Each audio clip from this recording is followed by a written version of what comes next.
Today, I'm going to give you a little trick on walking, okay?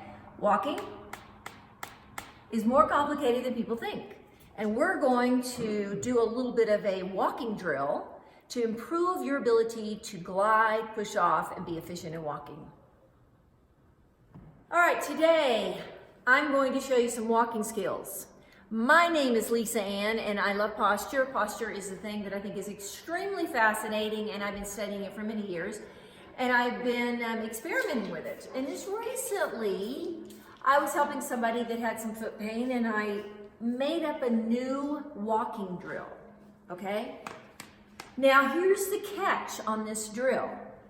You need to have already been practicing some standing posture where the thighs go back, bending activities that I teach, sitting, different types of sitting, because you need to already have developed a sense of where the center of your body is and that it's more in your heels and your body feels like it's back more than forward. This is forward, okay? And I'm talking about the hips. So this is something that you want to practice after you've done other stuff. I mean, you can practice it now, but the benefit will greatly improve if you've done some of the other stuff, okay?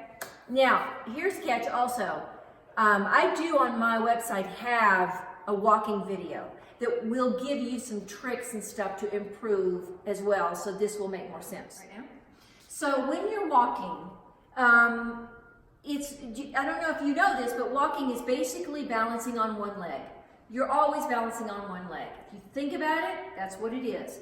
So the better balance you have, the better walking skills you'll have. So if you think, I need to improve my balance to walk better, that's true, but walking well will improve your balance. Isn't that cool? Okay, so here's the little catch with this. I want you to imagine that from your toes, the knuckle of your toes forward, why don't we just do this barefoot? So from the front part of my foot, this part of my foot, play like that doesn't even exist, okay? So it doesn't even exist. I'm gonna play like I have a very short foot. It stops right there. This doesn't exist. This, by feeling that and by going there, you're going to have to depend more on your ankle, your knee, your hip, the back of your body to accelerate you forward. Because there's a tendency for us to put too much pressure, too much weight, too much work, and improper pressure in the forefoot when walking. So this is just a game. So when as you know in my walking skills, your hips tip back, your weight's back here. So my feet are free. The front of my foot is free, excuse me. The weight is back here.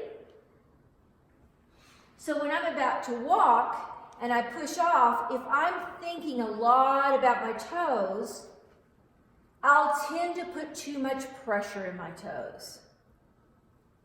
If I tend to think I don't have toes, I don't have the front part of my foot, I will tend to really generate power from the heel up into the back of the hip.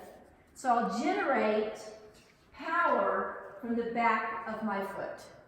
And you will be able to feel that. You will leave your foot on the ground longer, and you'll have more of a sense of where you're designed to push off from.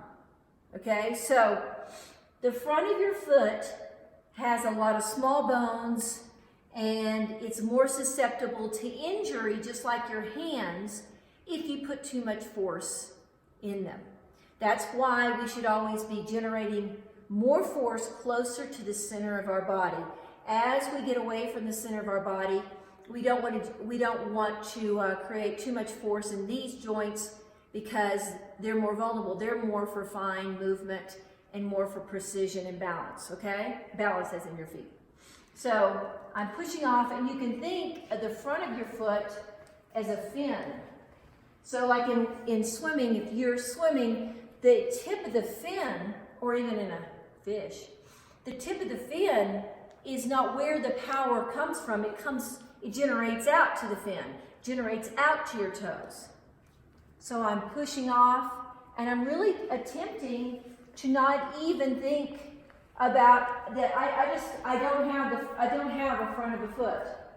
I stop right here in having a foot, and so that creates a whole new sense of awareness and power coming from here or from here down to there. So play with that.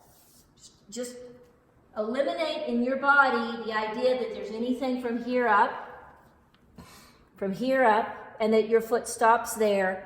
And remember, you need to really practice finding your center where your hips are back over your legs, spine upright, you know. Remember my platypus? Put your little toy here, stretch up, press up, and move with a short foot.